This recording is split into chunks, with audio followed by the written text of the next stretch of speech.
It's the Pete Sousa Show. Sports, Pete. Nobody tells our stories better than our clients. The difference is stark. I was rear-ended at a stop. I thought I was fine, and then once I got home, I realized it's a lot worse than I thought. I ended up having a ruptured disc. You say you're not hurting, and then an hour later, you're saying you're in all this pain. I just felt like most people would think that I was lying. And that's when I decided to call Daniel Stark. I owe a lot to Daniel Stark. They really got me what I deserved. The difference is stark.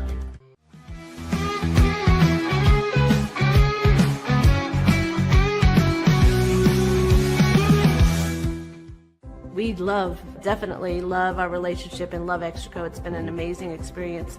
They made the PPP process easier. They were reaching out to me saying, what can I do to help you? That made a huge difference because my stress level, when we shut down, to afterwards was night and day. Our experience with Extraco has been phenomenal since the very beginning, so we love Extraco. Tervis is all about staying hydrated with style and durability. You can trust Tervis tumblers to keep your drinks the perfect temperature, hot or cold, for hours. From the classic insulated tumblers to sleek stainless steel water bottles, each product is built to last and comes in endless designs to match your personality. Stay refreshed and express yourself with Tervis. Visit tervis.com today and find your perfect tumbler.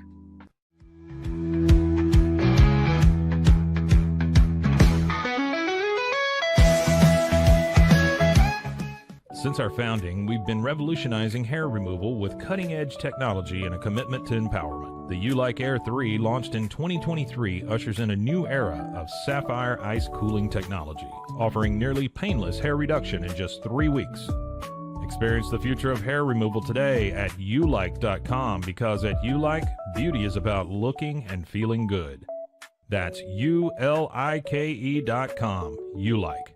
With Ease US, make studio-quality voiceovers for your videos online in over 149 languages and dialects, featuring 468 natural AI voices. Customize the volume, mood, and pauses to perfectly match your content. Plus, capture high-quality videos with no watermark. Record your screen, webcam, and voice, and save them instantly to your computer. Never been easier to create professional-grade videos and voiceovers. Try it today at easeus.com. That's EASEUS.com. Ease US.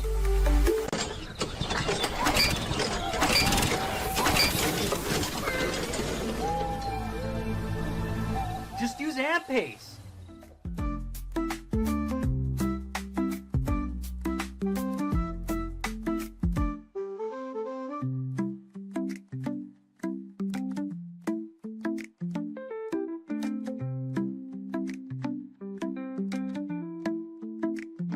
AMP-Pace.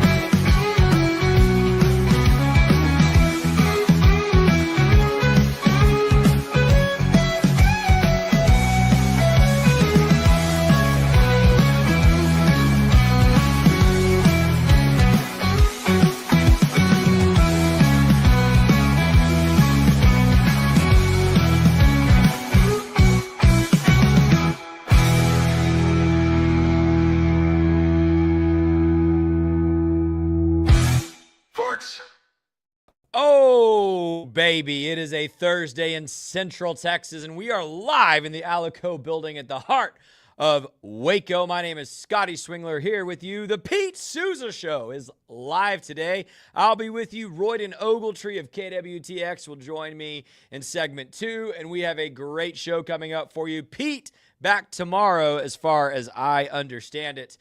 We will confirm that, obviously, after we conclude today. But a great show for you coming up. Let me tell you what we're going to talk about today. Jerry Jones and this dysfunction that continues to be the Dallas Cowboys front office. I've got some numbers for you.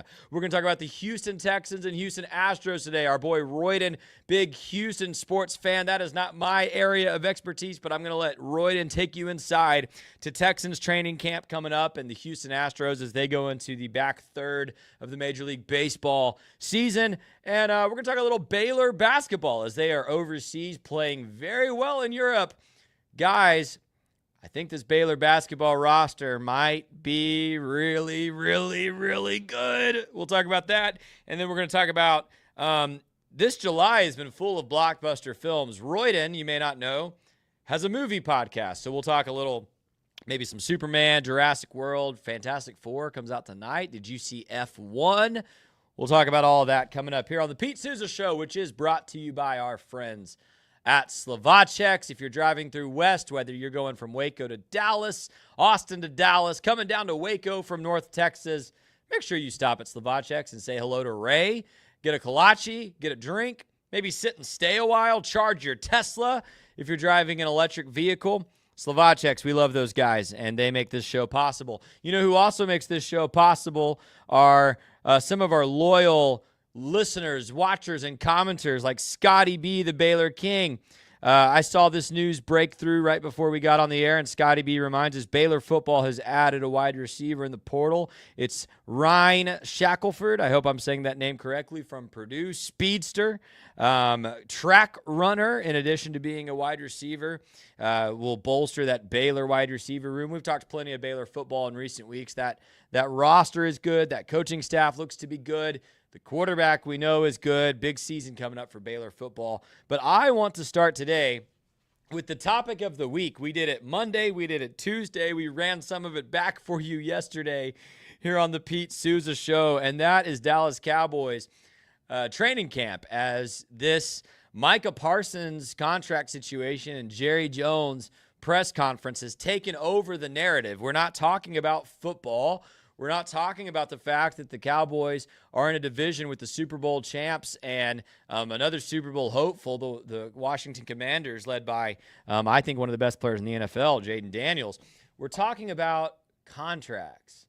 We're talking about the front office. We're talking about Jerry Jones, once again, making everything about himself, making all of the Cowboys news cycle about him and his power and what he can do for this team. And it drives me crazy.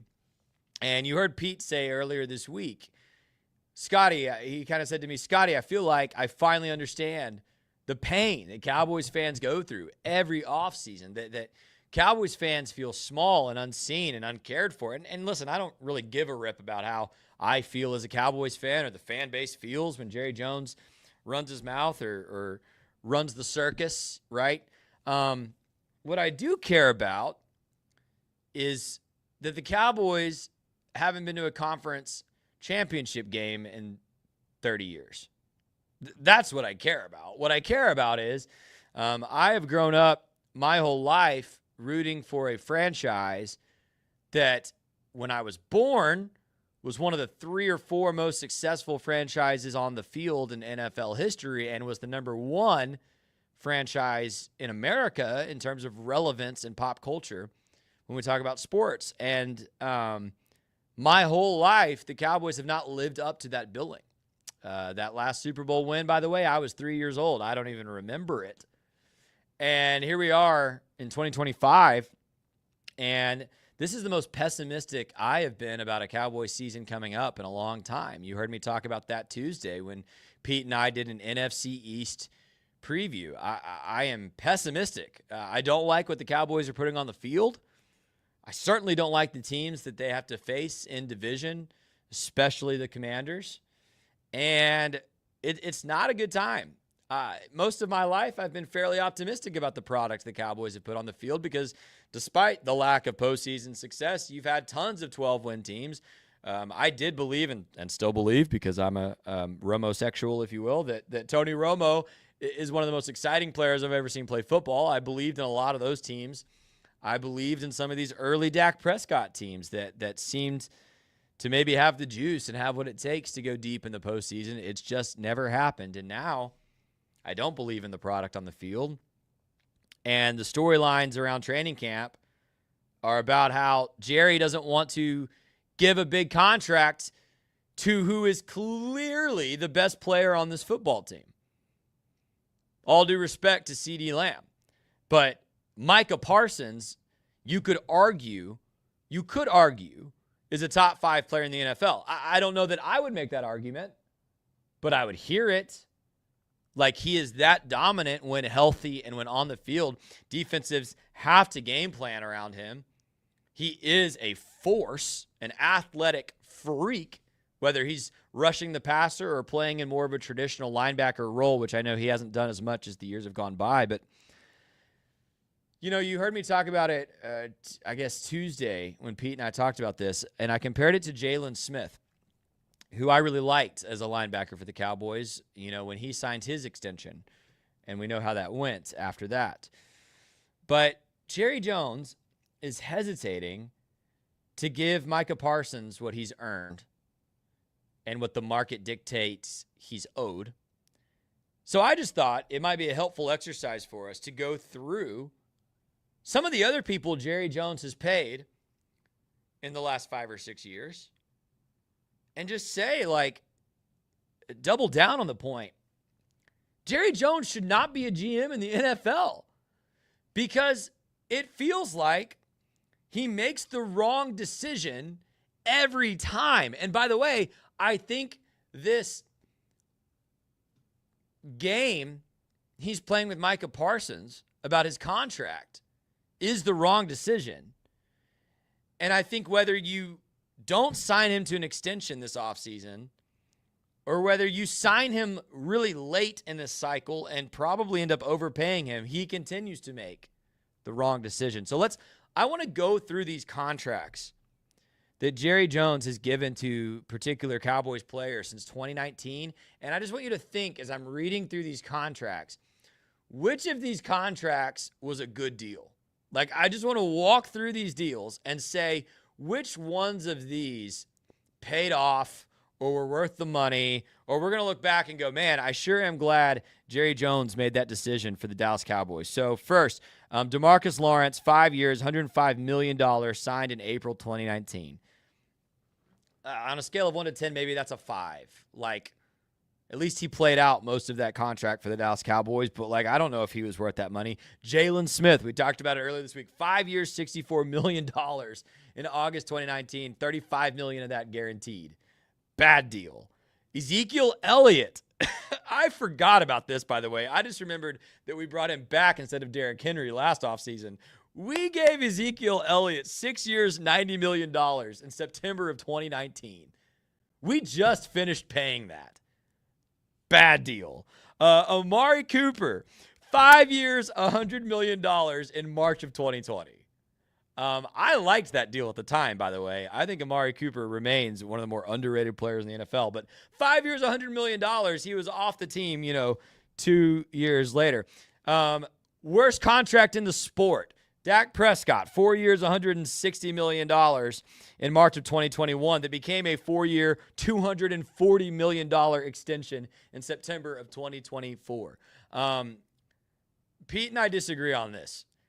You don't pay the 16th best quarterback in the NFL that much money when we know what Patrick Mahomes and Lamar Jackson just signed for. It's insane the way that Jerry Jones went about that. Do you remember that in March of 2022, Jerry Jones gave Michael Gallup a 5-year, $62.5 million contract? That hasn't been worth the money. Here's Trayvon Diggs, who Jerry Jones referenced in that rambling press conference a couple days ago. 5 years, $97 million. July of 2023 is when he signed that. I think that could still play out okay, but right now, that is not going so well. Terrence Steele, 5 years, $86.8 million in September of 2023. What are we doing? What are we talking about? CeeDee Lamb, 4 years, $136 million last August. Probably the one that I've read so far that it's like, okay, if he plays through that contract, I could see the value in that decision, right? But did you remember that 4 months ago, we gave Osa Odigizua A 4-year, $80 million extension. We gave him $80 million, and we're talking about Micah Parsons. Like, what are we doing? And so I just felt, as we got started today, like I needed to continue to vent about this as a Cowboys fan, how agonizing it is to continue rooting for a franchise year after year after year, where Jerry Jones insists on being the decision maker when it comes to personnel. And we're talking about giving Odigizua $80 million, but it's like a big controversy that we should pay Micah Parsons like one of the best defensive ends in football. Regardless of how you cut it, it almost feels like Jerry Jones undermined his own credibility in that press conference. And he's like, well, we gave Terrence Steele and Trayvon Diggs these deals, so why should I pay Micah Parsons? And I think every single Cowboys fan in America would say, well, none of us wanted you to give them those deals, but we all agree you need to pay this man. Like, to say that I've made all of these bad decisions, so I'm going to make another bad decision and piss off our best player, just continues to undermine his credibility. So I just thought that would be a fun exercise to get the show started this morning. No matter how you feel about Jerry Jones, the Dallas Cowboys, I think it's not just that the writing's on the wall. It's not just that, as Pete Sousa said Tuesday, the guy at 7-Eleven and the guy working at ESPN can all tell you Jerry Jones needs to move out of a front office personnel role, and we've known that for 20 years, by the way. It's bad decision, bad decision, bad decision, bad decision. And again, whether Micah resigns at the end of this, but then it's just weird in the building, or whether he doesn't sign a deal with the Dallas Cowboys, either way, let's just add it to the tally of bad decisions Jerry Jones is making at the helm of this franchise when it comes to football personnel. Hey, I wanted to get that off my chest because we're going to take a break, and when we come back, Royden Ogletree joining us for the rest of the show. We're talking Houston sports, we're talking Baylor hoops, and we're talking Superman, maybe. I don't know. We'll talk to Royden when we come back. We're going to make sure he's all set up and ready to go. This is the Pete Sousa Show. Thanks for joining us while Pete's out. We'll be back after this quick break.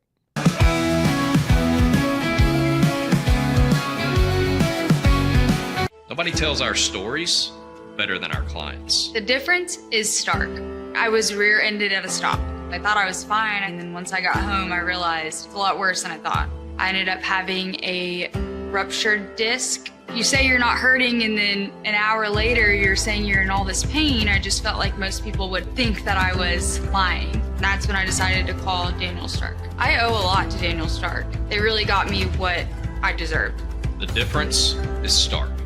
We definitely love our relationship and love Extraco. It's been an amazing experience. They made the PPP process easier. They were reaching out to me saying, what can I do to help you? That made a huge difference because my stress level, when we shut down to afterwards, was night and day. Our experience with Extraco has been phenomenal since the very beginning, so we love Extraco.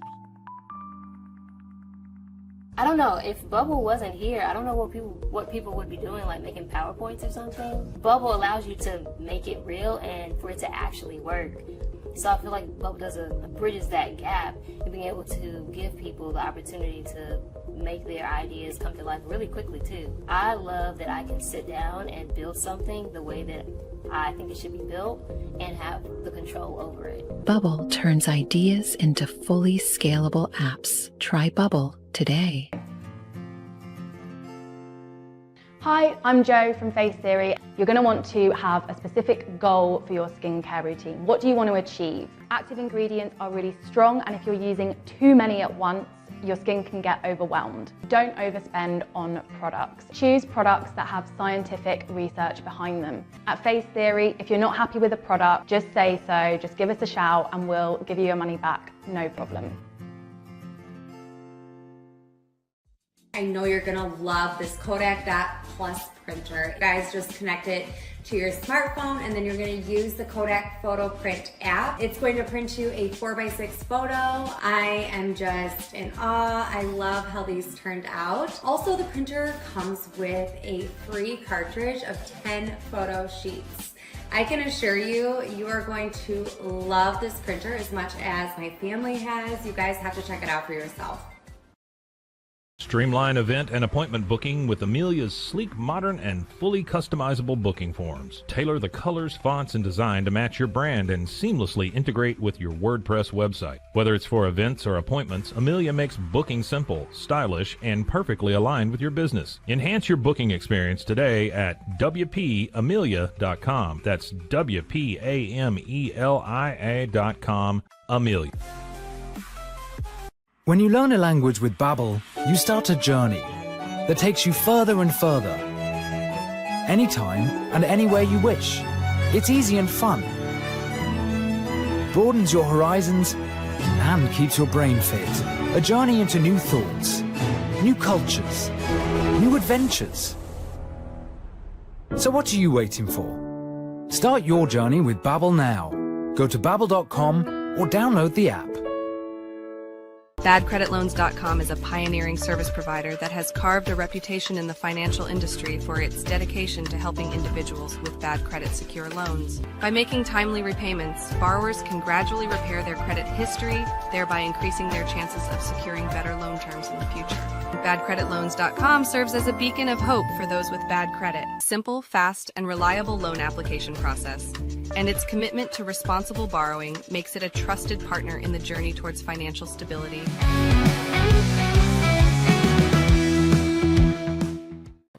All right, back in the Alico building in Waco, Texas, and Royden Ogletree's next to me. I almost got these cameras lined up just perfect. I'm the only one in the studio today. Just perfect. We're close enough. We're close enough.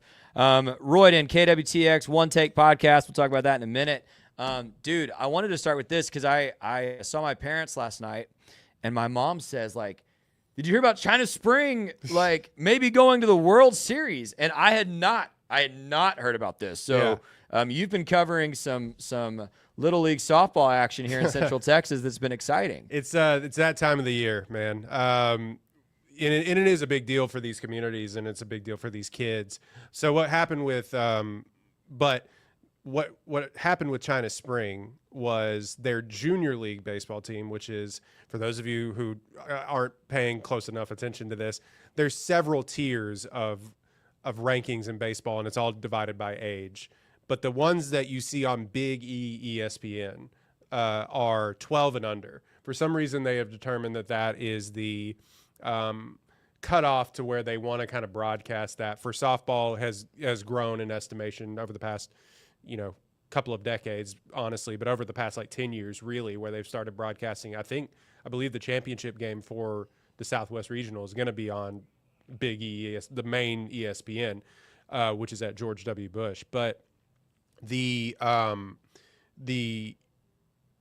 what's grown in estimation is softball, and baseball has always been super popular. But what happened with China Spring is their junior league team, which is 14 and under, where they make the distinction of why they wanted to cover 12 and under, and that's historic. Maybe it's just the most quote unquote pure before these kids have the opportunity to go play high school baseball. Sure. Some of these kids, I don't know for a fact, but if you're 14 and under, you're maybe playing like freshman baseball at China Spring or JV baseball at China Spring, and still could possibly play Little League. That's, few and far between. But anyway, it was the first team from the China Spring Youth Athletic Association that had ever won a state tournament that then went to the Southwest Regional, which the Southwest Regional, for those of you who don't know, is a big deal for the 12 and under because it's played in Waco at George W. Bush Little League Field Complex. Great Little League complex if you've never had the opportunity to go see phenomenal. it. Yeah. But they had to go all the way out to, China Spring did, all the way out to Albuquerque, New Mexico. So they were playing all the way out. Yeah, like the midway teams, which I'm sure we'll talk about, but the midway teams got to go literally right down the road. Down like the street. 10 minutes from their front door. Yeah. And poor China Spring had to go all the way out to Albuquerque, New Mexico. That's incredible. They got all the way to the championship game where they had to have a rematch against Needville, which is in East Texas. Yes. Texas is so big they have two divisions. So it's Texas West, Texas East. They lost to Texas East, Needville, 9-8 in a game that put them in the losers bracket. They battled back, they won, and they had to play them again in the championship game to go to the Junior League World Series. They unfortunately lost that game kind of in dominant fashion by Needville, like 13-2. But it's the furthest that any China Spring team has ever been. Midway softball wrapped up yesterday. They have been to something, I think they were looking to go to their 13th Little League Softball World Series in Midway history. I think they've won 9 or 10 of them. No surprise that the high school has won state championships. No, it really isn't. Once you look at the success the high school has, especially it's kind of an interesting story. Some of those teams that some of those girls that played on, I believe, the last World Series championship team for Midway were on the state championship team. They would have been freshmen, but they are on the state championship team for Midway this year. So it was really cool to see that and sort of the pipeline that they have. Unfortunately, they lost to Hallettsville, who no-hit them. It was kind of incredible to see. And then they had a do-or-die game yesterday in a sort of mini Red River rivalry against Oklahoma, and they just couldn't. It's not that they couldn't hang with them. They made some errors, and it kind of went off the rails a little bit, and they lost 5-2, so they were bounced. So now Texas East has a chance to continue and represent Texas out of the Southwest Regional. They may be hard to beat, but they're from Hallettsville, which is near Shiner, halfway between San Antonio and Houston. So that, and then the Midway boys, I'm going long on this, but the Midway boys who have never I don't think ever been to a World Series. They may have never won a state championship, which it's hard to fathom that could be the case, but they're going about as far as they've ever been. They play next week. So people, if you're in the area, if you're wanting to keep an eye on that, they play July 31st. So next Thursday. Is that here locally? Yeah, that's too? Also the 12U. All the 12U Southwest Regional is played right down the street at George W. Bush. Awesome. Life of a Central Texas sportscaster. Let me tell you about it. And not only that, I was burning. They play these games on the surface of the sun. I don't know if they tell you that when you go out there to go cover these games. My live shot yesterday, my hair was like this. I was drenched in sweat. Yeah. And I had to be like, unfortunately they lost. So I don't know it was tough sledding. Thanks for sending me out here. Yeah, exactly. They play those games at 125 degrees, it feels like. But we're on the surface all for the of kids. Venus. Yeah. Melting out there. It's great. And what's crazy is maybe I grew up playing baseball through 6th grade. Yeah. I played in heat like that. Yeah. And when you're a kid, it's just like, it's whatever. I hardly remember noticing, by the way. I remember it's hot, but you're having a blast. Yeah. I remember forever it was just like, drink Gatorade, you'll be fine. Right. And then eventually they came out with those Gator towel things. I don't know if you remember that, where you'd soak it in water and it would quote unquote keep its moisture for forever and supposed to cool you down. Oh, I do remember that. It was some new technology. It's probably giving you cancer or something like that. But they would just throw it on your neck, and it would be dry in 2 minutes. It was it stays cool forever. It doesn't. So we just gotta back in my day we had to grin and bear it.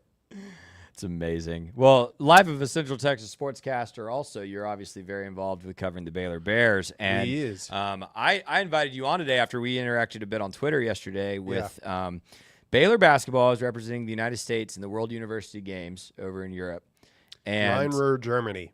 There we go. And I've been following from a distance. I haven't been able to catch a game all the way through live yet. I've seen clips and highlights and bits and pieces here and there, box scores.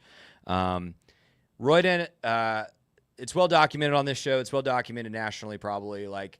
This Baylor roster has 100% turnover from last season. They have really rebuilt from zero, and I was pretty high on this roster coming in, especially a couple of guys.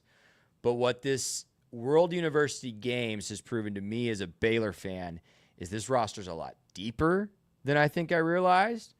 And there's a couple of names of guys that are really going to contribute this season that I would not have maybe expected prior to this trip. Talk about some of the guys you've noticed and what Baylor's doing right now as they head into the semifinal of that event. Yeah, they're about to they're about to tip off as we speak. So I mean, I'm going to be pulling it up on my phone as we're having a conversation, but yeah, they're playing in these games, and it's an interesting setup because Baylor as a whole is representing Team USA. For those of you, I'm sure y'all have talked about this. They are just Team USA. I mean, they have I think they brought in like one player from Yale. Yes, yes. You know what's sick though about the uniforms is the uniforms. It says Team USA, but there's the little BU on the shorts. Yeah, in the corner. So it's actually like it gives me chills. Actually, yeah, how cool those uniforms it's really are. interesting. But they pull all the other teams are pulling their best college athletes, college basketball players from all over their country. So they actually get to form a full team. It's more of a traditional national team. Yeah, exactly. Yeah. You know, if you were worth any salt, maybe you'd be playing on their national team, their big national team anyway, and not on these FISU games, which are, I think, separate from FIBA. I'm ranting, but the long and short of it is Baylor's just been kicking butt. Dominant. At this tournament. And really, a lot of these games haven't been that close. They've usually had 10-point leads going into the fourth quarter of all of these games and won a lot of these games by like 20 points. I think they beat India by, 40? So the long and the short of it is that, yes, the Baylor team is over there. They're also missing 5 players that are going to be on their team. And 3 potential starters. I quote tweeted you and said they're missing 1 starter. And I had accounted that Tunde Yesufu is just going to start for the Bears. You don't bring in a consensus 5-star prospect. McDonald's All-American. Again, one of the highest rated prospects that they've had. Again, that's another story. They keep doing that. But you're not going to bring in, a McDonald's All-American and he's not going to not start. So that's who I had accounted for. More people mentioned, and you did as well, that like Jocelyn Bodo may be starting. Michael Rataj, who's playing in these games. He's also playing excellently. Yeah, he's like Germany. the leading scorer for Germany, who I wouldn't be surprised if they meet up with in the championship game. I think they've won, they keep winning. How fun would that be? That would be for very that team, by the way. Interesting storyline. So Michael Rataj, everybody seems to think that Jocelyn Bodo is going to start over Caden Powell. I'm not sure. Caden Powell goes about 6'9", 6'10" on a good day. Jocelyn Bodo, I think, is closer to 7 foot. He's a true 7-footer. Yeah, so it'll be interesting to see if they just what they want to do with that. But what's been interesting is the connectivity of all of these guys that all these guys have without 5 players that could be seeing playing time for them in the future. I don't know if all 5 of them will, but like you said, at least 3 of them are gonna. So that's for teams of Baylor past, that's a good portion of your rotation. In fact, if you were missing 3 players, like last year's team, you get bounced in the second round by Duke. So that's kind of how that happens. Like Scott Drew has been known to mix and match his lineups, but also what I've seen is over the past few years, outside of the 2021 team that won the national championship, he doesn't go very deep into his bench anymore. He has about 7 players when healthy, and the health of the team has played into this, that really factor into his rotations. It seems to me, just based on what we're seeing out of this thing, and I don't want to put the cart before the horse. We may be overreacting when these guys actually play Big 12 competition.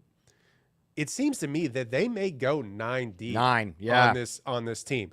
Cameron Carr has been the most outstanding player for this Baylor team in this tournament. He goes about 6'6". He plays a lot bigger than that. He has really long arms. I believe J.J. White, who is a new guard from Omaha on the team, obviously all these guys are new, but called him, I believe, the most athletic player he's played with. Him and Tunde, which is saying something about it. If you play basketball, you're playing with mega athletes. So to call them the most athletic people that they've ever played with is incredible. I mean, Cameron Carr has this ability to get to the rack, but he's also shown the ability to pull up from mid-range and knock down a mid-range jumper whenever it's not going well trying to get to the hole. Dan Skillings has been a revelation for me watching these tournaments, watching these games. Not only is he just putting his head down and going to the hole, sometimes that's just all you need, but like he's banging in the post. He goes about 6'6", 6'8", 6'6" to 6'8", just depending on where you are. But he also plays bigger than he is. I mean, he played on a hard-nosed team at Cincinnati in the Big 12 competition, so you know what you're getting. I was kind of coming away thinking, like, is Dan Skilling's going to start?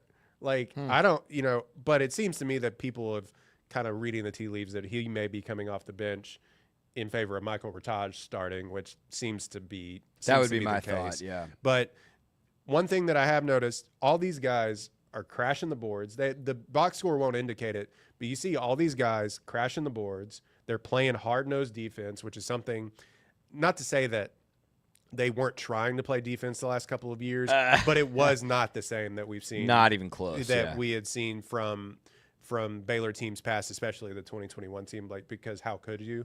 But these teams they're getting in your shorts. They're playing defense. They're banging on the boards. And that's really all you need. It's just like the solid effort that all of these guys are giving. The shooting waxes and wanes, I think. I think you're going to need J.J. White to, like, knock down some threes that he hasn't really been doing in this tournament. But, Agbim has been lacing him from three to start. As advertised. So their guard depth is something that I'm looking at, but they kind of have taken the I don't know what I'm trying to say. They've tried to build this roster of, like, whatever. We'll just build the whole plane out of wings. Like the whole plane. Well, so I described it a few months ago when they kind of finalized who was going to be in Waco as like it's the ultimate positionless basketball. Yeah. You've got some true centers. Yeah. And you got a couple guys that can run the point, and then you've got like 5 or 6 really good athletes who can play 2 through 4.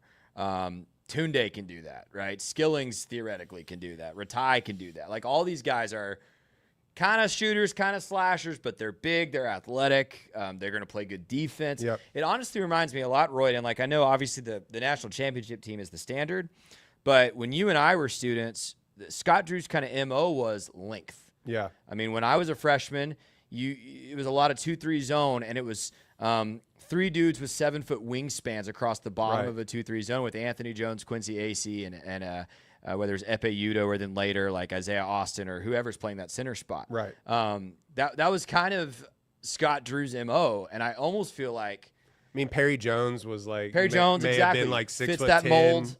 Perfect. Exactly right. Lots of players like that in that kind of era, 10, 12 years ago at Baylor basketball. So it almost feels to me like you're kind of combining the two, and let me say why. You've got that length and that kind of positionless element, but you've also got probably 4 guys on the court almost constantly, or at least 3 guys who can switch and guard almost any position. And that's what you need. I think, not to interrupt you, but I think that what they were missing over the last couple of years teams is, like, one, they were small. Yes. This team is not going to be. Last year's team was way so too small. Like, yeah. And Caden Powell plays bigger. Like, I keep saying this about these guys, but plays bigger than he is. He's listed at 6. He's listed at 6'9", but he can come in, and if Bodo gets, God forbid, gets injured or has to come out via foul trouble, like, he can get you. He's a 10-10 guy. Caden Powell is at the D1 level, so he can get you rebounds. I think that's what this team was missing. Obviously, you have the best. Last year, you had the best rebounder in, like, college basketball history outside of Wilt Chamberlain. But the idea that a 6'7" guy is playing in the second round against Duke as your center against a guy that went in the lottery. Yeah. It's a problem. Yeah, and went in the lottery as a true 7-footer. Like, that's a problem. What I think you're going to see is this team got more athletic. Across the board, they got longer and, better defensively. The offense is going to be something that we're going to have to see where it's going to come from. But here's why I'm so optimistic about this team as opposed to, like, last year's team. If last year's team was down, needed some points, there were 2 tactics, dude. VJ ISO, Rob Wright ISO. Yep. That was it. That was the only way you could, like, if the offense isn't running, if people aren't hitting their shots, is it going to be Rob Wright or VJ Edgecombe that's just going to take the ball to the rack? That's all Baylor had when it came down to it last season. What I love about what these World Games have looked like is a bunch of dudes are putting up points. Yep. It's not just Obi Agbum. Like, if it was just Obi Agbum putting up 30 points, everybody else was at 12, I'd be like, crap. Like, what happens if they shut him down? But you've got, again, Cameron Carr, who I just had the photo up, going off in these games. Cam Skilling's playing probably above his weight in certain moments. I mean, lots of guys capable of generating points. I was calling him Rataj and Cam or Dan Skillings, but anyway. Did I just say? What did I just say? I don't know. Is it Dan or Cam? It's Dan Skillings. We're gonna have to. It's Dan Skillings. It's Dan Skillings. Cam Carr. And it's Michael Ratai. You got to hang with us. All these guys are new. Yeah. We've interviewed maybe 100% roster turnover. Okay. Yeah. Here's my question, and then we'll get into the Houston stuff. So, I had completely, and this was my tweet that got you to interact, and we just got a good fan question. I'll throw that up here in a second too. My question is, so I completely underestimated Cam Carr. I think a month ago I would have said he's the 8th guy, like, maybe 6th, like 6th kind of wing, 5th kind of wing option. Dude, to me, like, he's making a case to start, and I don't know how you don't start him. And so, who are your starting 5, Royden? I think mine would be Obi at the 1, probably Cam Carr and Tunde, kind of as your wings, Ratai at the 4, and I'm just assuming Bodo starts at the 5, but you could talk me into Caden Powell. Yeah, it's going to be tough to. My thing is like but like Cam Carr played, true blue D1 basketball. Like Jesslyn Bodo. Correct. I mean, High Point. Played at High Point, but he goes 6'11", 7 foot. So it's like, do you want that? And what I like about Bodo is it reminds me of like a Gillespie or who's another good? Epe Udo when Epe Udo came to Baylor. He's a big-time shot blocker. Bingo. He is the true enforcer in the middle of that defense. It'll be interesting to see. I mean, if they want him in there as the roll lob threat rim protector, I think you could go there. But it's not bad to have Caden Powell, Waco native, by the way, Midway High School, to be in there. He can do a lot of the same things. He's just a little bit smaller than Bodo. Like Bodo will have to put on some weight, man. He's all arms and legs. But it's going to be tough to keep Carr out of the lineup. Like, he was a 4-star prospect, I think, when he went to Tennessee. And I think a lot of people at Tennessee thought he was going to be a big-time piece for them. He transfers. Man, the Baylor could have used him last year in a big way, regardless of where they just needed bodies. But he transferred in the middle of last season, so he can't play. But he's been in the system now for what'll be a year and a half. And so I'm fascinated to see. Okay, do you put him at the 2 guard because he plays like a small, like he's a 6'6", 225 pound guard wing. Like, is that your shooting guard? I mean, positionless basketball are the days that we're living in. Yeah. So it's like, do you go the 2-3 guard rotation is something that over the past 5 years that they have made their bread and butter off of. Yes, so or has been their bread and butter. But it's like, okay, do you go Agbim, JJ White, Tunde, Ratai, Bodo? There's a mix and match with this lineup that they're going to have to figure out. I know that Agbim and Tunde are going to start. Like, you could quote me on that. And no, they're like, I don't know that for a fact, but you signed those 2 to be your 2 best players. Yeah. I believe in my heart of hearts. Now, they could come out when they get back from this tournament and be like, actually, this is our starting lineup. But Agbim is going to run your offense, and Tunde is going to be your key wing. Where the rest of the chips fall is actually really interesting. And not to mention Isaac Williams, who no one thought was going to, really, I don't know if anybody thought he was going to be a super contributor. I didn't think he'd get minutes. He's been awesome. He's killing it. He's dunking all over the place. He's knocking down some threes, sharing the rock. He's going to be your 3rd guard off the bench for sure. So this leads into this this question I got from a viewer, but I'll set it up. Like, what's interesting is I think you have to start a bigger guy at the 2, because in my opinion, from the little I know and what I've seen, like, if you started Williams or if you started White as the 2 guard, I think you're sacrificing some really explosive scoring from some of these other guys. So to me, it's Cam Carr and it's Tunde. And who's the 2 and who's the 3, I don't think matters. Like, those 2 are on the perimeter with Obi. If I'm running the team. Now the question, it's interesting because you could then easily platoon in JJ and Isaac and Obi, all 3 of them. I mean, you could do all kind of things to get more of a Scott Drew 3-guard look out there. But this question that came in has to do with that a little bit. And it says, do you think Scott Drew can run multiple defensive schemes well with the potential for 9 deep? And I think I would just condense that to say, man, you're going to have so many options as far as size and skill set on offense, but then what do you do on defense? Because if it's Isaac Williams and J.J. Watt on the floor, you can't switch 5 positions. But if it's Tunde and Cameron Carr and Ratai, maybe you can. Yeah, maybe. I mean, when there'll be people will be matchup hunting if you have like those 3 guards because they are kind of like smaller guards on the floor. So yeah, if you go with these just like long athletic wings, it's like good luck, man.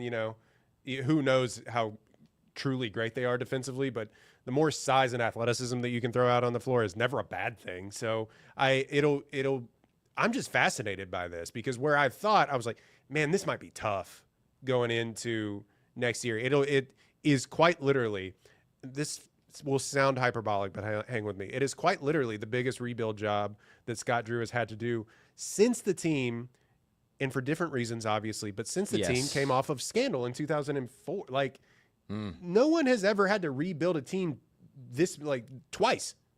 Yeah. There was 0 players on this team. 100%, and mostly through the transfer portal. He said, Coach Drew had a great quote where he said, 0.0% of our returning production of last year. Yeah. 0.0. That's unheard of. And now it's maybe a little bit more heard of in the transfer portal era that people are, in and out pretty frequently. But there's always some dude that was like left over from last year's team. We thought there was a phase after the initial wave of portal. We thought it was just going to be Wright, Celestine, and Josh O. Yeah. And then they kind of later in the game all transferred out as well, which left you with 0, truly. Really quickly, Royden, because we talked about Baylor basketball way longer than I intended, which is good. I'm a Baylor guy, so I'm not complaining. But I'm just fascinated by this story, man. If they come out and they are like, I'm not expecting them to win the Big 12, but if they come out and they are competitive and they're going to surprise a lot of people, I think it's a job well done. I mean, I'd be shocked if a Scott Drew team doesn't make the tournament, but it will be. I think they're going to surprise a lot of people. And I think this tournament now is going to help. Royden, I've argued about this with Baylor football fans of like, what should your expectations appropriately be for any given year for Baylor football? Right. Some people will say bowl game. Some people would say 8 wins. Some people would say compete for the Big 12, right? I think Baylor basketball is clearly beyond a point where the expectation, and I think Scott Drew's expectation is, even if we don't win the Big 12, we should be right in it. We should be in the hunt. Last year's team fell short of that. Right. I think this year's team certainly has the talent and capability to compete for the Big 12, even if they don't come away with it at the end of the day. Before we go to a break and get to some pop culture movie things, you are a Houston guy. You root for the Houston teams. Pete lives in DFW. I grew up in Waco, so I don't talk a lot of Houston sports, so this is a good opportunity quickly to update folks who might be into Houston sports. Astros. Brother. Talk to me about the Astros, dude. So I watch so little baseball. Yeah. I know they're leading the division. I know, power rankings wise, they're somewhere between 4 and 7. But I was thinking about this today, Royden. Like, we just talked about Baylor's expectations. The Astros are on like an 8 and 9 year run here. Yeah. Where really the expectation for this franchise is, are we competing to get back to a World Series?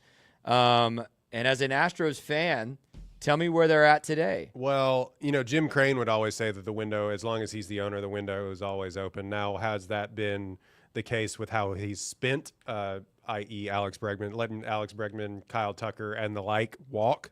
I don't know. But they've done a good job of getting people in place that have helped them continue to win. I think a lot of it goes down, and people can roll their eyes if you're not Astros fans, but a lot of it comes down to, like, as long as Jose Altuve is still on the team, it seems to be that they're going. He's an all-time great, man. Yes, they're gonna compete. So they have right now the best record in the American League. That is shocking because they have a league-leading 17 players on the injured list. My God. They have a league-leading 17 players on the injured list, including 6 dudes that were on their opening day roster, and I think 5 starters that were on their opening day roster, including the back half of their entire rotation has been decimated. Their bullpen has been pretty good, which has kind of kept them afloat. But their third baseman is now hurt. Their all-star shortstop, Jeremy Pena, is now hurt. Yordan Alvarez, who is, was on the verge of being an all-time great, like DH, it felt like to me. But on this David Ortiz track, he injured his hand. He hasn't played since May.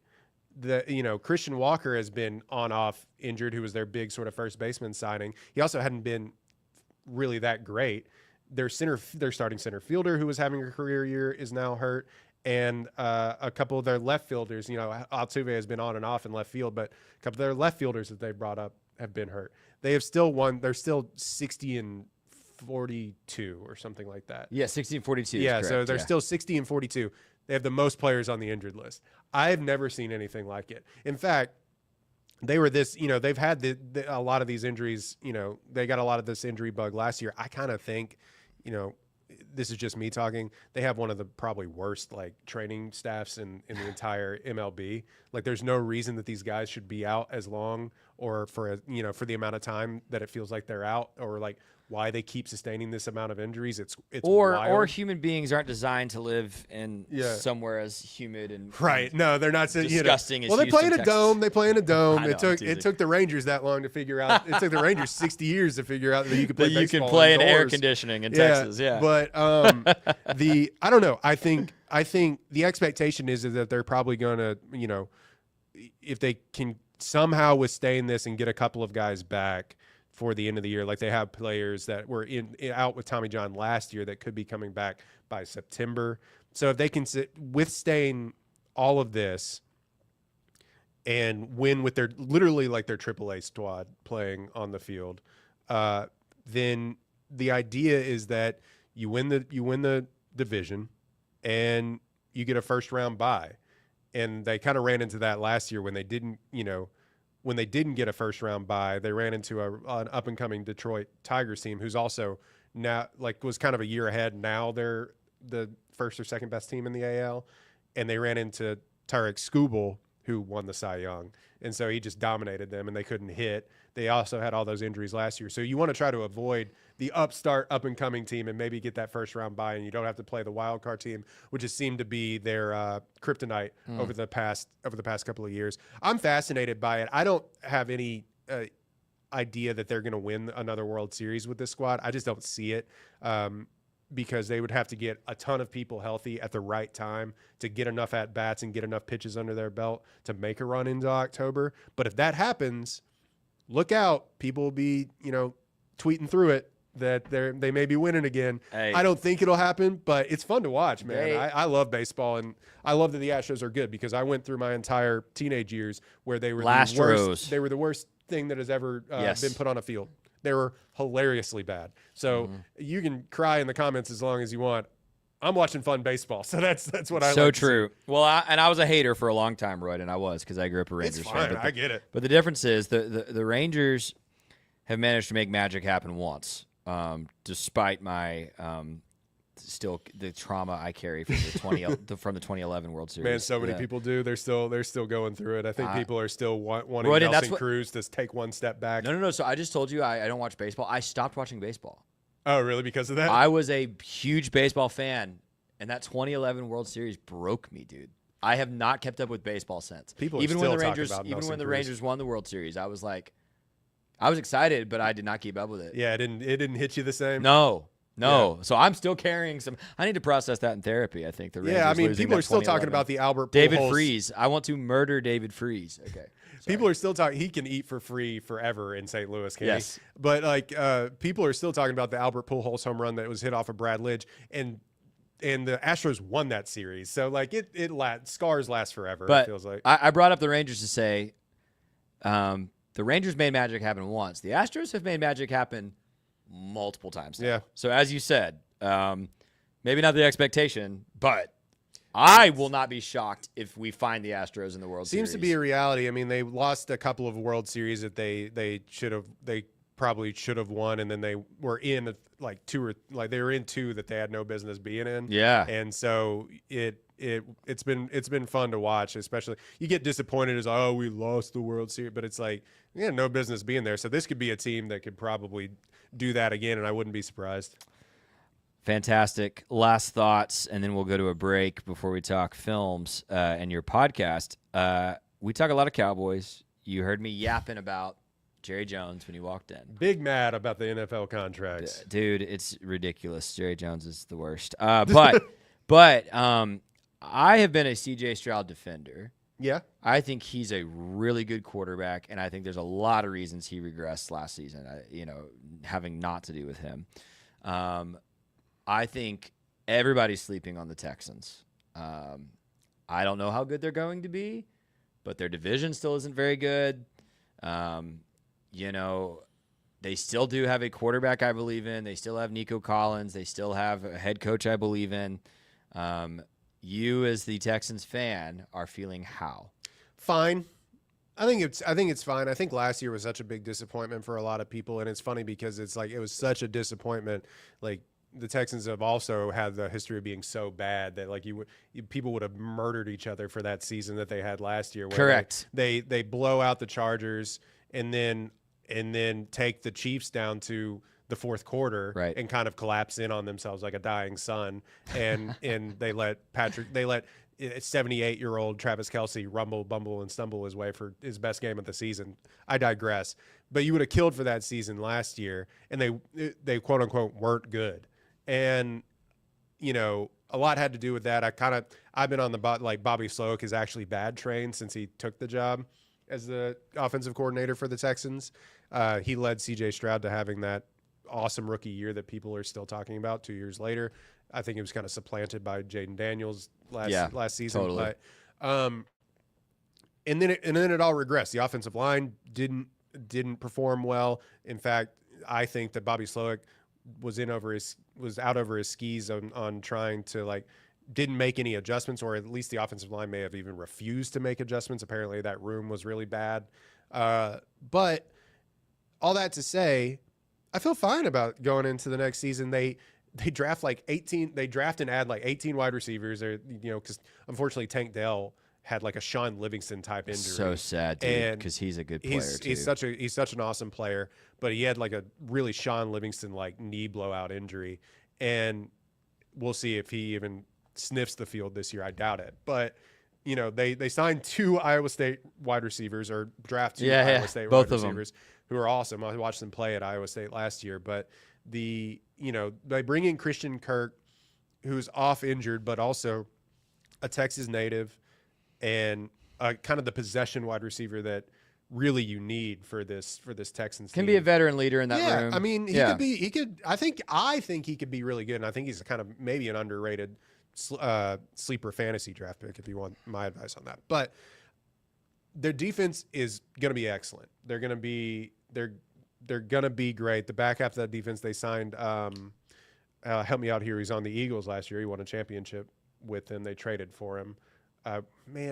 C.J. Gardner-Johnson. Oh, yeah. I was going to say Sauce Gardner. I forgot they signed him. Yeah. I believe they traded for him, and so to shore up their back half of their safety position, which may or not, especially when Jalen Petrie went out, was a black hole for them last year. But they had the best or the second best cornerback in the NFL, and Derek Stingley, and they have an offensive line or defensive line that's going to get after you. Plus, their coach is a defensive guy, and so far has led them to being a get after you, hit you in the mouth defense that really makes people turn over the ball and does a really good job with that. The question is the offensive line again. They completely almost revamped that entire offensive line. I think 2 guys are back from that offensive line. They trade, all Pro Bowl left tackle Laramie Tunsil kind of for nothing. Yeah, really. I mean, Nichols. a 3rd round pick. It's going to be interesting. We're going to see. I don't know, Jim. I think will it gel and be better? We'll have to see. Will CJ be gun shy and get happy feet in the pocket? And he kind of regressed last year because he was literally any throws over. He was the most pressured person on any throws over 15 yards. Yeah, we were having David Carr flashbacks a little bit. Yeah, exactly. Yeah. He was the most pressured quarterback on any throws over 15 yards last year. He had 0 time to get the ball down the field, which is a stark difference from what we saw when he was pushing the ball down the field his rookie year. Will he develop bad traits because of that? We'll have to see. I still think he's the best quarterback that the Texans have ever even sniffed. So yeah, I love watching that. Should not be controversial. No, it's not. It's not even. I mean, like David Carr had some talent, but he obviously was not. The team was not prepared to have a quarterback drafted that high. Deshaun Watson was pretty dadgum good. He was good when he played, but but yeah, I don't know. I think that C.J. Stroud has the most talent, and Peyton Manning had something really cool to say when they were at one of these events, these Fanatics events or whatever that they go and do publicity for. But he's won 2 playoff games. Granted, they're wild card playoff games against okay teams, but he's won 2 playoff games. Peyton Manning was like, better than Dak. Yeah, Peyton Manning was like, I didn't win a playoff game until like my 5th year or something like that. Yeah. So we kind of, with the way that all of this works now, we're like, man, he should be doing this, that, and the other. Jaden Daniels makes the NFC Championship game in his rookie year. It's like, that feels like an anomaly. What really happens in the NFL is like you take your lumps and then you win the whole thing. We're now used to like Patrick Mahomes is going to win the Super Bowl in his 2nd year, and it's just like, I don't think that really happens. I think Patrick Mahomes is like the 1st or 2nd greatest quarterback that has ever lived, and he's an anomaly. So yes, I'm waiting to see. I think the pieces are there. I'm a battered and bruised Texans fan. That why would anything ever good ever happen to the Texans? But we'll wait and see. Hope springs eternal this time of the year. I'll put it this way: comparing the Cowboys to the Texans, in the NFL, you got to get head coach right and you got to get quarterback right. I don't think the Cowboys have either. I think the Texans have both. I do. I'll take it. But I think the Texans have both. You got time to talk movies? Oh, yeah, I got Okay, we're going to take a quick break, and when we come back, we're going to talk about a couple of the summer blockbusters. There's been a ton of them, particularly in this month. I've got Fantastic Four tickets for tonight. Can't wait. I'm jealous. I can't wait to talk about that when we come back with Royden Ogletree. And we'll talk about his other podcast, maybe you didn't know, the One Take Pod. We'll be right back on the Pete Sousa Show.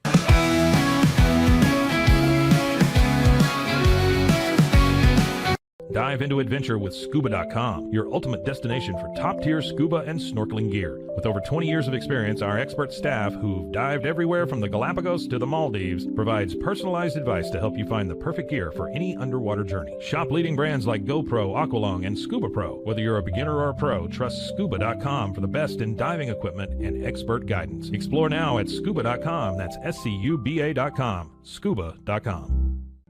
At Fullwell, we bring together the expertise of registered dietitians, MDs, and OBGYNs to give you the best fertility support. Our research-backed bioavailable formulas are crafted with your health in mind, ensuring the highest quality and safety. From preconception to pregnancy and beyond, we exceed industry standards with independent testing for harmful contaminants. With our comprehensive practitioner directory, personalized care is always within reach. Fullwell, your trusted partner on your fertility journey. Visit us at fullwellfertility.com. Experience the perfect blend of exquisite craftsmanship and life-changing technology with Gevi. Every product is built with precision, featuring specialized parts that ensure durability, efficiency, and safety. We put every machine through 6,000 rigorous tests to guarantee long-lasting performance. With cutting-edge technology and a commitment to energy efficiency, Gevi makes your life easier, greener, and more convenient. Upgrade your everyday with Gevi. Visit us at gevi.com to discover more. That's gevi.com. With San, owning iconic furniture no longer requires paying a premium. We use the finest materials like Italian top-grain leather, known for its durability and luxurious feel, and apply meticulous attention to detail in every piece we create. Our replicas are crafted with the same care and precision as the originals, but a price that makes them accessible. With over 15,000 satisfied customers worldwide, we've proven that high-quality furniture doesn't have to come with a high price tag. Explore our collection today at san.com. At Covers & All, we've revolutionized protective solutions with cutting-edge, customizable covers, tarps, and curtains. Using advanced tech fabrics that are 100% waterproof, UV tear, and abrasion resistant, we ensure lasting durability with hand-sewn double-stitched seams. Our commitment to quality, precision engineering, and customizable options is unmatched. With vertically integrated operations and express shipping, we deliver premier protection at affordable prices. Visit coversandall.com today for the perfect fit, guaranteed to last. At Open Goal USA, we're revolutionizing training for both soccer and lacrosse with our innovative portable rebounders. Perfect for players of all ages and skill levels, our rebounders improve accuracy, control, and technique in both sports. Built with premium materials for durability and ease of use, they're ideal for training anywhere, anytime. Whether you're perfecting your soccer game or sharpening your lacrosse skills, Open Goal USA has you covered. Visit OpenGoAAALUSA.com and elevate your training today. Relax with Hemp Delicious. Organically grown hemp, massively blended with delicious organic herbs, responsibly sourced for their holistic benefits. Each sip offers calming, antioxidant-rich wellness. Brewed just for you. Sip the calm with Hemp Delicious. Find your blend at hempdelicious.com. Introducing Muck-Off's classic pink bike cleaner, powered by revolutionary nanotechnology that breaks down dirt and grime on a microscopic level while protecting your bike's delicate finish. Developed by our mad developer Alex and tested by riders, our products are made by riders for riders. Discover more at us.muc-off.com, where we break the mold to bring you the best in bike care. Get paid faster with Bill, the easiest way to send, receive, and manage your payments. No more delays, no more hassle. Whether you're a freelancer or a business, Bill makes payments seamless and secure, simple, fast, and reliable. Sign up today at Bill.com.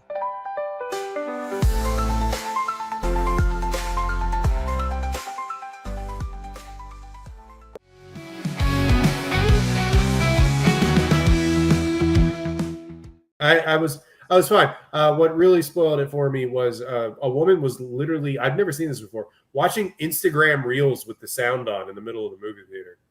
Nah. What? Swear to God. I'm sure she was bored to tears. I mean, I don't blame her for that. No, it was 15 minutes into the movie.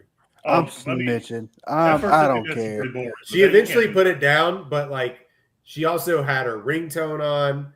Then somebody was coming, like her family or her friends were coming up to her and like talking to her over the edge of the seats, like, "Hey, can I get my phone?" And and they just were talking, having a conversation, like over the edge of this other seat, just talking to each other. But I looked over, and I'll send a text message during the movie, but it's like, boom, get it done, put my phone up, put it on. Screen's real dark. Yeah, exactly. I put the screen down real dark because I get embarrassed if that flash screen comes up in my, super bright face, just like boom. But she just straight up had our brightness all the way on and was watching Instagram Reels. I had never seen anything like it. So that takes some points away from this movie. Deserves. Gareth, you deserve that. It's just a taste of the One Take podcast. Oh, yeah. We need to get you in the Rogue Media family, but I'll leave that conversation for another time. Royden here is co-host of this excellent movie podcast. I give it a listen every so often when I'm curious about something coming out or something they've seen. Dex Hinton on there. I knew at Baylor as well. So long-time Baylor graduate, but long-time Baylor fan as well. Yeah. So a great show over there. So you may not have known this. Royden's not only an expert when it comes to Central Texas sports, but film as well. Expert is lightly. I watch a lot of movies. That counts for something. Yeah, that's fine. Right? Well, we didn't exactly do like a rundown on this, Royden, so we can kind of talk about whatever we want, but it is the summer of blockbusters. It is. In consecutive weeks, you had F1, Jurassic World Rebirth, Superman. I Know What You Did Last Summer just came out. That's probably the smallest one, but still, that's a big name kind of film, horror movie fans. And then Fantastic Four comes out tonight. Yeah. I have a couple of thoughts on some of these films, but what are your what's your summer blockbuster viewing experience been like? I think it's been fun. I think it's been, it's kind of the blockbuster summers of what we were raised on. It's like two or three we haven't even talked about Thunderbolts, which didn't like break the block a lot, but like I really enjoyed that movie. I loved Thunderbolts actually, but it was it was a medium-sized superhero movie that made a decent amount of money. It kind of maybe lost money, but like I was gonna say I think it lost money. It made like $400 million, but like it feels like the summers of when we were kids, of where not only is it big time movies that are making a lot of money because it seems that people are going back to movies now. Also, like there's not a lot on TV right now, so people are actually paying to go to movies. There's movies that people want to see, and they're pretty good. some are a little like F1. I really, really liked F1. It's a crowd pleaser. There's not much thought going behind F1. It's like cars are going to go fast. And yeah, like, hell yeah, brother. We're going to go watch cars go fast. Like it's those kind of movies. I think the most offensive one, quote unquote, that people are getting offended by is Superman, which is crazy to like think about. But it's a summer of things kind of outperforming themselves, and then like quality movies. It's not one of these blockbusters have been really bad slop yet, which I find like, I don't think a lot of people liked I Know What You Did Last Summer, but the Final Destination movie that came out was probably the smash hit of the year. Yeah. It made like $300 million on a $20 million budget, and people really like that movie. It's like the best reviewed Final Destination movie of all time, which isn't hard to do. But people really like that movie, so that's like a surprise hit. You got a lot of these surprise hits that, people are just going in mass to see. Now it's usually comic book or horror movies that people really go and see. Like nobody went and saw Eddington, which I did, but nobody went and saw it and made like $5 million. But you're getting more quality films, which I think has been just what people have been asking for. Is like, hey, can I have fun at the movies and like actually come at certain points, think a little bit, but also I don't know. It's hard to pinpoint, but it feels like the film discourse on Twitter is always like, we're so back, it's so over. Yeah, I think we're in a we're so back moment right now. I think tentatively. So too. I think so too. And I think going back to that kind of old school feeling, I had that feeling when I was probably more excited to see the premiere of the teaser for the Odyssey prior to Jurassic World Rebirth than I was to watch any of these movies. Yeah. And that felt like a throwback to like the other moment in history I remember hearing people talk about in that regard that I was too young to remember really well was when the trailer for The Phantom Menace came out in the late 90s. Mm-hmm. People would go to the theater just to see that trailer. Yeah. And that's how I felt when I already had my Jurassic World tickets for a premiere on a Thursday night, and they're like, the Odyssey trailer. And the guy I went with, I was like, shut up. Because like the theater goes dark and up comes just a shot of the water. And I'm like, I'm in, let's go. Like, so like not only is this a good kind of we're back moment for movies, but also I think that momentum is going to continue when you talk about the Odyssey, the next Dune film. There's like 5 movies coming out next year. Another Star Wars film coming out next year. Yeah. There's some real positive momentum, I think, building up. I did want to ask you this. And I want to know about your experience, and maybe you reference people to your podcast if you don't want to overshare. No, that's fine. But I had 2 very different movie theater experiences that I don't know how to reconcile.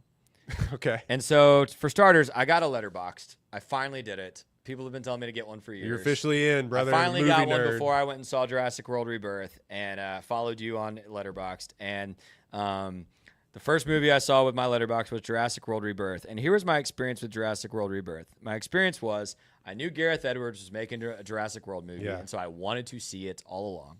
Gareth Edwards did the Godzilla movie, for those who don't know, but 2014, Rogue One is Rogue One, the creator. The creator. Yeah. He's a really good visual storyteller, and I was very excited about that potential. Then all the kind of reviews started coming through, and I tempered my expectations because they weren't great. And I was like, okay, here's the deal. It's a Jurassic movie. If it looks cool, if the dinosaur sequences are compelling, I'm good. Yeah. And I had a tremendous time at the movie theater. I had a tremendous time watching it. And then all my friends were like, I heard it wasn't very good. I'm like, listen, I went in to see big dinosaurs chase people, and I had a blast. Because that's all it was. And so if that's what you're going for, it's great. So I gave it 3.5 stars on Letterboxd because I was like, this movie isn't great, but I had a blast. It's what I want out of a Jurassic movie. Don't think about it too hard. Kind of like you're saying with F1. Cars go fast. Hell yeah, brother. Yeah. This was like, big dinosaurs look awesome. Yeah. Hell yeah, brother. Was kind of my reaction. Okay, so then I had the very exact opposite experience for Superman. James Gunn doing a Superman movie sounded terrible to me. I wasn't into it. Yeah. The trailers didn't get me excited. I don't love Superman as a character. No, same. And then all the reviews start coming out, And I'm like, oh, this is a good movie. Like, everybody loves this movie. So I went in with high expectations, Royden, and I saw it Sunday night. And I was a little let down. Okay. I was like, dude, yeah, like, it's fun. It's good, but it's like, I guessed every plot point, every step of that movie. Very generic. Too many James Gunn moments for me that took me out of the movie, that made me mad. Yeah. But then on Letterboxd, do you know what I did? I gave it 3.5 stars because I was like, this is good, but it's not great. So I have these two 3.5 star movie experiences. One was very elating and one was very deflating.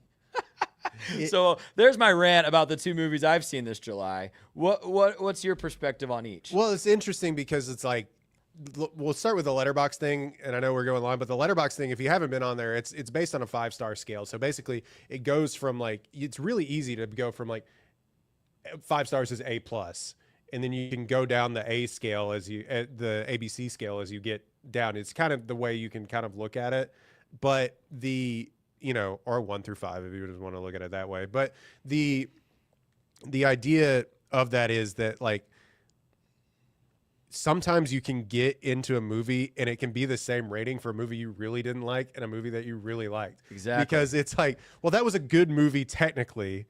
I didn't have a good time. How do I feel about the movie in general? And you're kind of just like it's a real sliding scale. This is where you see people will go back and readjust their ratings and stuff like that over time and be like, actually, that movie sucked. Like it's down 1. But it's a really funny kind of wonky rating system. But I do enjoy it because it's like, for the longest time I had a running notes app, and I still do, of movies that I've watched. But it's just like, hey, we invented an app for that where you can just, it gives you the movie poster too, so you can remember what you watched. Anyway, yeah. The idea behind Jurassic World is like my co hosts on that show, Tej and Dex. Actually, Tej actively hated it, and I yelled at him a little bit on the podcast because he like watched it on don't sell him out, but he watched it on like a bootleg stream or something like that. Well, and he was just like, I didn't like it, and I was like, you watched it on your phone. Yeah. Like, I don't know what I was in a D box for the first time, and it was a blast. Yeah, like more power to you if you're getting shaken around. Yeah. These movies have long since lost the plot of what the original was, which is like this one sort of had a little bit of it, but the original one had these huge ideas from the Michael Crichton book of corporations don't have your best interests at heart. Are you playing God? Is that okay to do? Like, humans versus nature. Your it had place these in the big world. thematic sci-fi things. Yeah, With also like the Spielbergian nature of it. They kind of invented CGI for that movie. It was a revelation. That movie is the best one, and they've made 7. So like that's tough to that movie was made in 1993. And they haven't made one as good as that since. And won't. They quite literally can't. So, I think people are going into these movies still expecting the feeling that they had when they were a child, when they watched that movie for the first time. And really what you have to adjust to your expectations. These are now blockbuster slop a little bit. Yeah. These are more equivalent. These movies are more equivalent to the Fast and Furious movies than they are to the original Jurassic Park movie. Exactly. That being said, I went in there and I was like, yeah, I had a good time, because the last 2 Jurassic World movies were pieces of garbage. I thought those things were an affront to movies. I think those things suck. But the idea of this one is like, okay, well, you got good looking people doing awesome things, running away from dinosaurs. I think the movie was a little bit like cowardly in that it was a little bit bloodless. I think it was a little distracted on where it should have like either focused on the family. There's a big plot twist in the final 2 minutes of the movie that really made me mad. Yeah, exactly. I like should have focused more on either the family that's in the movie or like the mercenaries instead of both. Yeah, led by Scarlett Johansson that's in the movie. I digress. I had a good time. They were all like, the plot makes no sense, yada yada yada. And to your point, I came away from that going like, I don't care. Like I just didn't care. Like I still gave it 2.5 stars on Letterboxd because at times it sounded like people like had brain injuries when they were talking to each other, like they'd never talked to each other before in real life. So yeah, like some of that was a little wonky. I had a good time. It's not good. It's not bad. It's fine. Yeah, and that was better than the affront that I thought the other movies were. Superman, I thought was one of the best movies that I've seen this year. Really? I love that movie. And in fact, all the other people on our podcast love that movie. This is a big caveat on if you like James Gunn. It seems that you don't really love James Gunn that much. Like, how do you feel about the Guardians movies? I love them. You love the Guardians movies.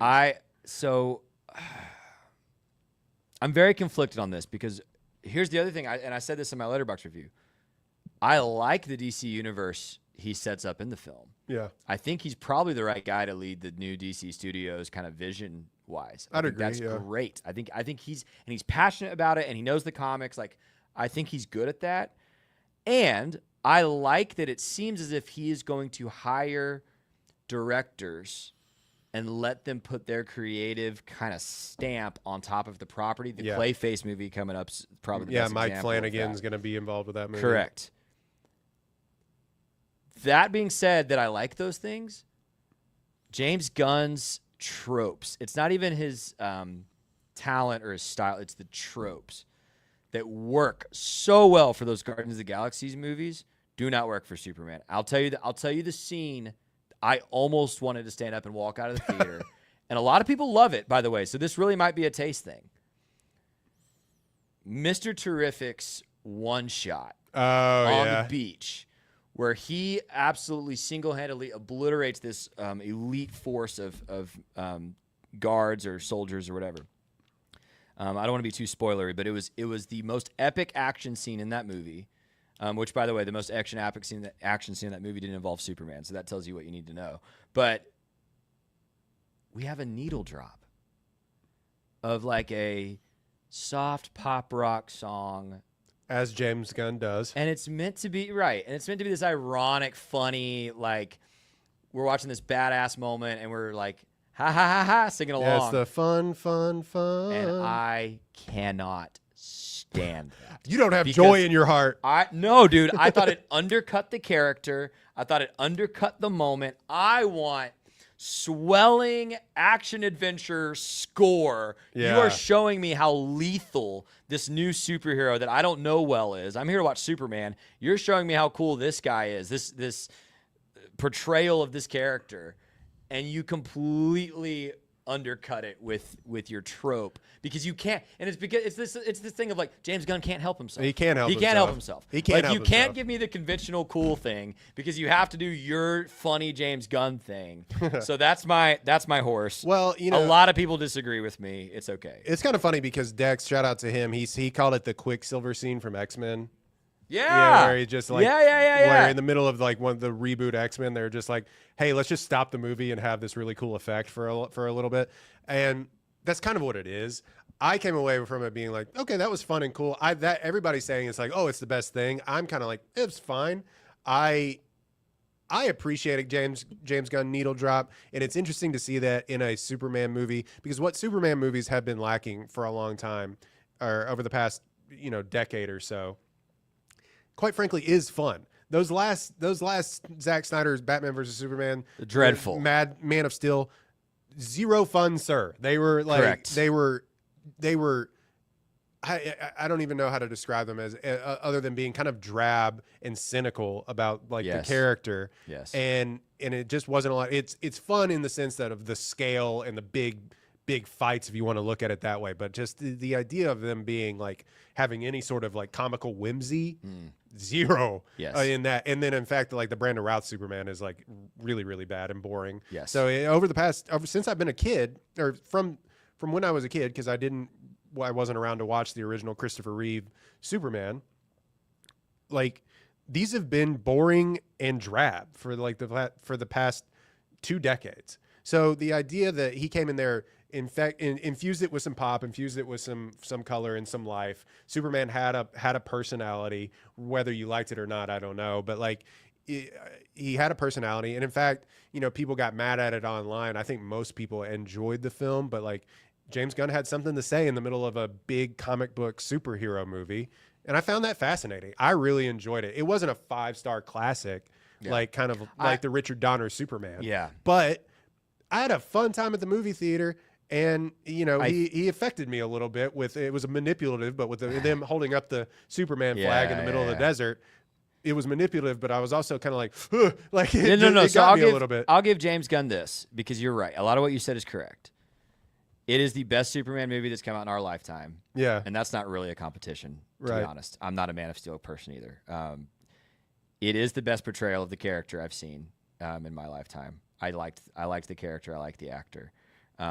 He nails character beats. He does. The Guardians movies, that's why they're so great. Guardians 3 wrecked me over a raccoon's character. Oh yeah, isn't crying in the club because they played James Gunn is so good at that. So like I'll give Bradley you Cooper raccoon.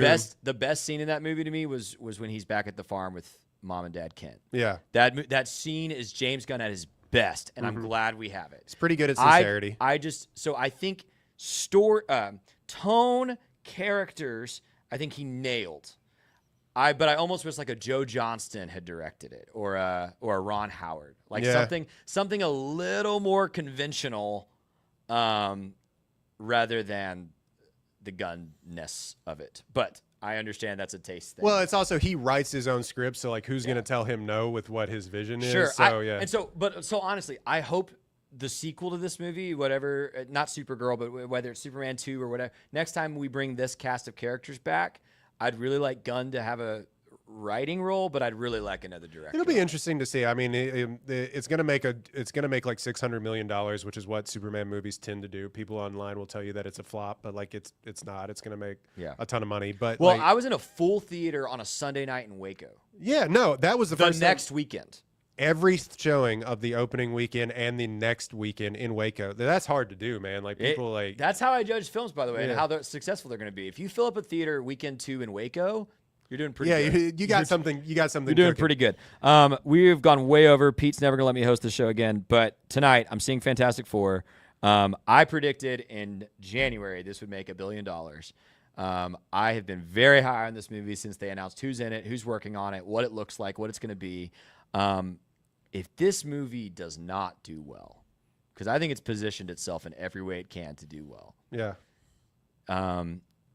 The landscape of blockbusters, superhero movies, certainly Marvel, it's going to be weird, especially because they're putting all this effort right now into this, bring everybody, including Robert Downey, back and do another big Joe Russo movie. Eye roll, shrug. Sure. That's how a lot of cinephiles feel. Yeah. I'm a sucker for good franchises. Trust me, I eat the slop, dude. But I'm also just kind of like, that feels a little. So, how do you feel about Fantastic Four? Are you going to go see it? Are you excited? Yeah, just like Superman, it's like we've never gotten a quote unquote good movie. I have a strange place in my heart for the first one of those movies that came out when we were like 10. Yeah, we were so young. Yeah, I was like, this is fun. Just Chris Evans lighting on fire and flying was awesome. You go back and you look at it, they're not very good. But like, I'm interested to see if they can make this work because people love these characters like almost as much as they love like the X-Men. Yes. And I've always found them to be a little wonky. It's like, you got a big rock dude and a guy that stretches really far. Like, I don't know. But people love these characters, and I think that if they can nail this, it allows them to open up doors that they haven't been able to do since, quite frankly, since like Endgame. And these characters are wonky, and throwing these wonky characters in a movie after a really grounded movie like Thunderbolts is really fun. You kind of get the best of both worlds. I thought like the trailers and stuff, like I wasn't super impressed by how they looked and stuff, but like subsequent marketing material has come out where it's like, oh, this looks like these were filmed in real places. That's fun. Yeah. And not just all on green screen. Yeah. But I love the cast. I think Pedro Pascal's a little overexposed right now, but like Vanessa Kirby's always been awesome.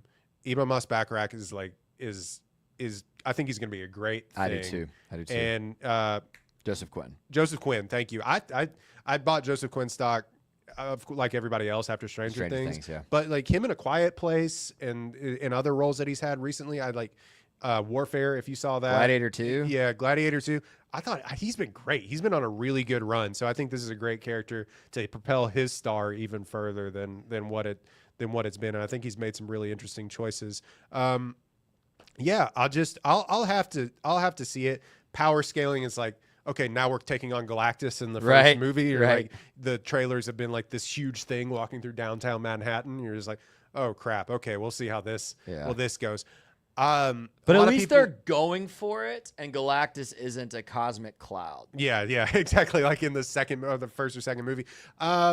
Yeah, I'm very excited to see it. I think it'll be fun. And will it have any sort of thing to say in the movie? No, but it'll be getting back to basics with the superhero franchises that I think Marvel kind of like lost somewhere along the way. They kind of lost the plot. Lost the plot a little bit along the way. And then they're going to just have to try to use this to like tie in all the other stuff. So I'll be interested to see how they do that.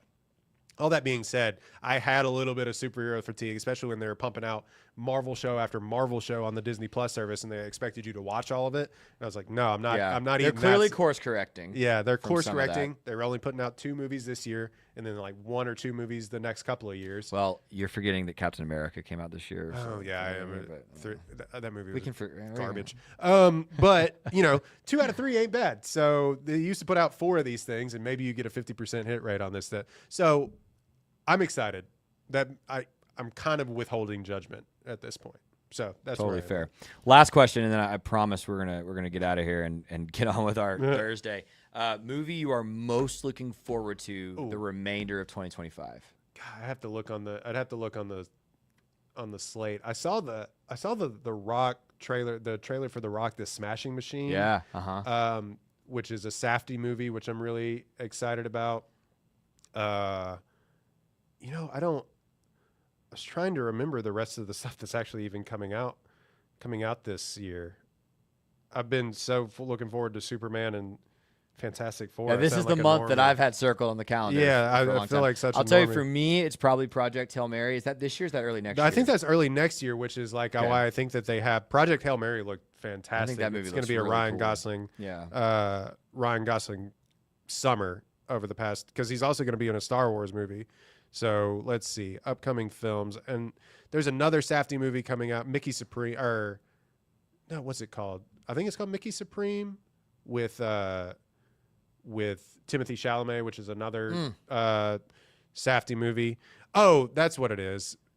I am unbelievably psyched about The Running Man with Glenn Powell. Yes, that looks sick. Yeah, I'm unbelievably psyched about The Running Man. That's supposed to come out later this year. Edgar Wright film. I've had Edgar Wright stock forever. I didn't watch Last Night in Soho, but he's quite frankly never made a bad film to me. So my Glenn Powell stock, I'm kind of over leveraged on it, but most of us are. I'm really looking forward to that.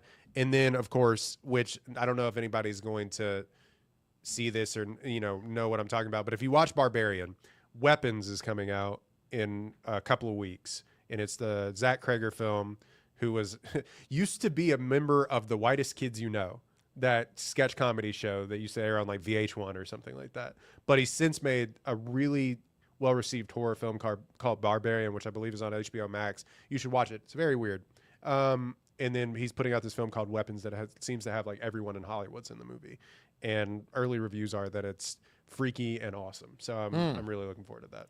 There you go. I had never heard of this movie. Now I need to watch it. Weapons. Royden, you've made this a phenomenal show. Oh, thank you. We have gone 30 minutes over time. Yeah, Pete's not going to let me back. You get two good guys with good opinions in a room, and you can go all day. Pete, come back. Let's do it. Let's do it tomorrow. Thanks to Royden. Make sure to check out One Take Podcast for the movie stuff. KWTX here locally in Central Texas for all of your sports coverage. My name has been Scotty Swingler. Thanks so much for tuning into the Pete Sousa Show. Thanks to Slovaceks for making it happen. Of course, Crawford Austin Properties, Daniel Stark, Socorro Family Ford, Extra Co Banks. Everybody's on board. By the way, speaking of KWTX, I got to talk to Corey about when we're making this announcement, but it's got to be soon. We're going to have some big Baylor football news for you here very soon of what we're doing here at Rogue Media to cover Baylor this season. It's very exciting. I had a meeting yesterday. Just stay tuned. If you're a Baylor fan, you're going to want to be part of the Rogue Media family this fall for some of the best Baylor football coverage. We've already got David Smoke. We've already got Pete Sousa. We got a couple other guys coming in to make sure we are the one-stop shop for your Baylor football coverage. So stay tuned for that. Hey, appreciate you guys. We'll talk to you tomorrow. This is the Pete Sousa Show. It's the Pete Sousa Show. Sports. We definitely love our relationship and love Extraco. It's been an amazing experience. They made the PPP process easier. They were reaching out to me saying, what can I do to help you? That made a huge difference because my stress level, when we shut down, to afterwards was night and day. Our experience with Extraco has been phenomenal since the very beginning, so we love Extraco. Nobody tells our stories better than our clients. The difference is stark. I was rear-ended at 70 miles an hour. I was injured, had a concussion. The insurance company, they delayed. They were playing games from the initial conversation. They weren't going to help me. The biggest thing I learned through this is that you can't go through this alone. I called Daniel Stark. They were going to help me and everything was going to be all right. Daniel Stark got me 10 times the insurance company offered. The difference is Stark.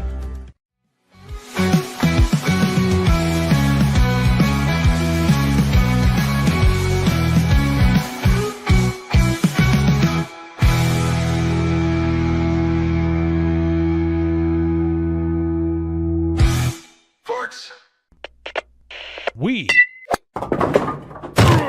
are Rogue Media Sports.